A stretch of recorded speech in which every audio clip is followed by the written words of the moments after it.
Prosili ste me, da narišem grafe iz točke 19 in 20 petega dela, to se pravi, kako se deli celoten dohodek med delo in kapital v pogojih proste konkurence in pa v pogojih omejene konkurence. Najprej bomo naredili v bistvu graf za dohodke v prosti konkurenci pod različnimi predpostavkami in potem še graf za monopolne dohodke in pa jasno potem izkoriščenje, ki sledi. Dobro, to se pravi, v tej točki smo se pogovarjali o tem, ko se proizvede določen BDP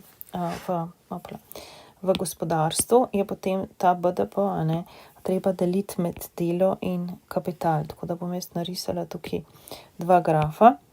Na vertikalni osi imamo dohodke, na levem grafu imamo od spodaj delo, oziroma jaz bom kar označila z L-jem, kakor smo zdaj že navajeni kot labor.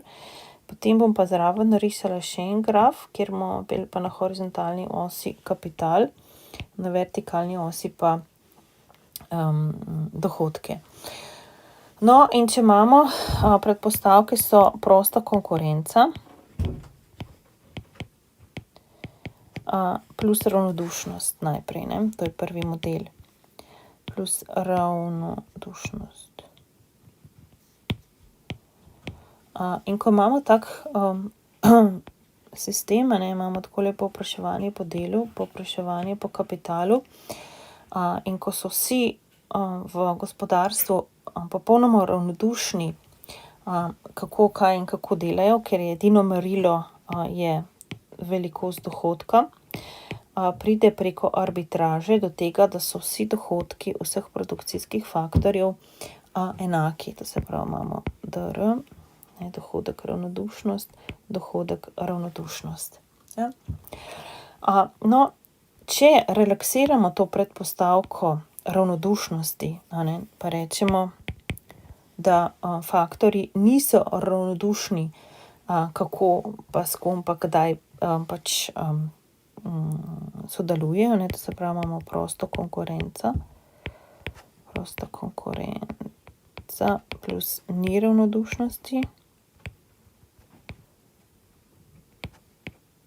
Potem pridemo do druge situacije in se pride do tega, da pride do normalnih dohodkov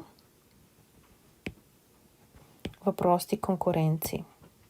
S tem, da se ponudba dela se zmanjša, SN, in dohodki narastejo, se pravi DN. Pri kapitalu je pa neka določena posebnost, in sicer pride do tega, da je krivulja ponudbe kapitala takšna, to se pravi, to je normalna ponudba kapitala, to se pravi, dohodki kapitala so enaki nič. To se pravi, normalni dohodki, to se pravi, rečemo, obresti morajo biti enake nič, plače so pozitivne, to se pravi, večje od nič. In zdaj tukaj je vprašanje, v bistvu, kako lahko pride do tega, da je v bistvu krivulja ponudbe kapitala takšna, da je dohodek enak nič. To je Marx v bistvu nekako razložil s tem, da če imamo kapital na horizontalni osi in obresti na vertikalni osi,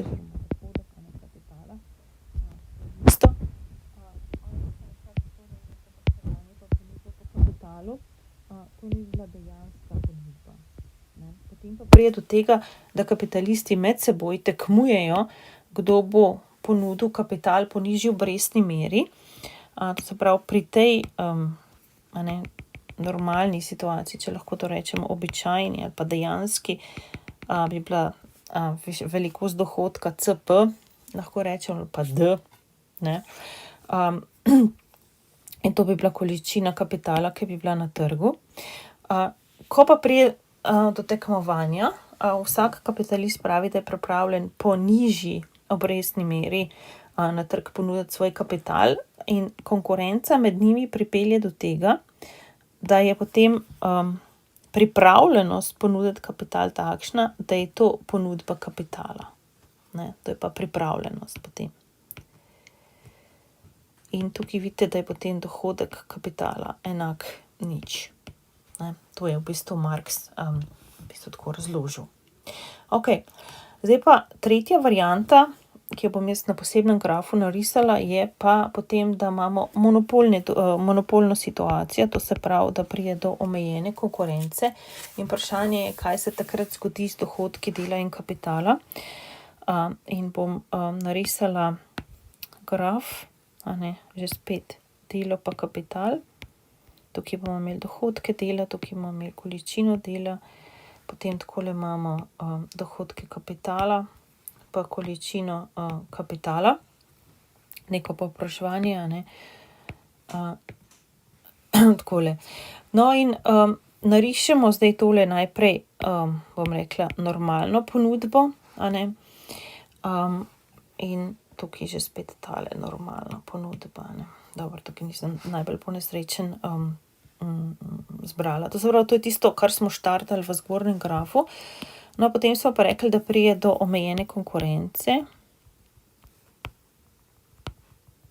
In kaj se zgodi? Ja, delavci zdaj vejo, da bodo, da v bistvu kapitalisti ne bodo pripravljeni imeti dohodek, ki je enak nič. Se pravi, da bo ponudba kapitala SMB,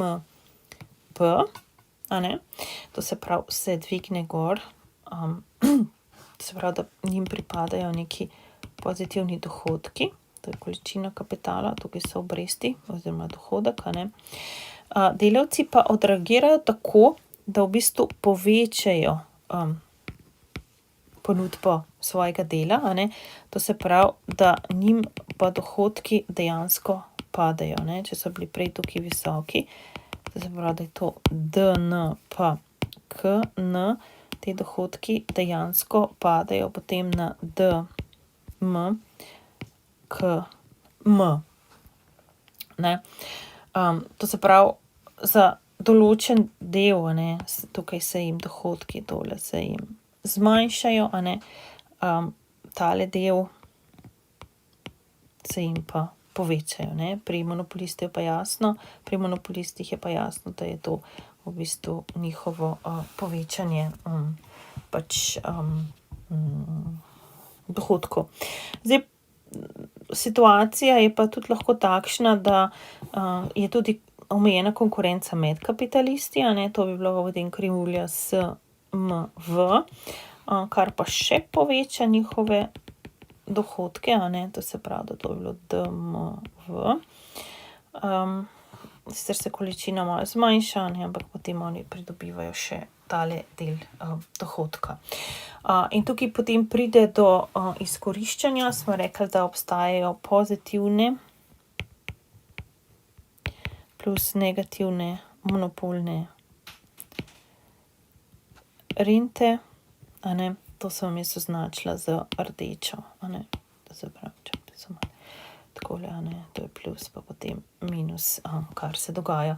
V glavnem pride do izkoriščanja, po Marxu tukaj potem kapitalisti v bistvu izkoriščajo delavce, In ker monopolisti dobivajo pozitivne monopolne rente, delavci pa negativne monopolne rente.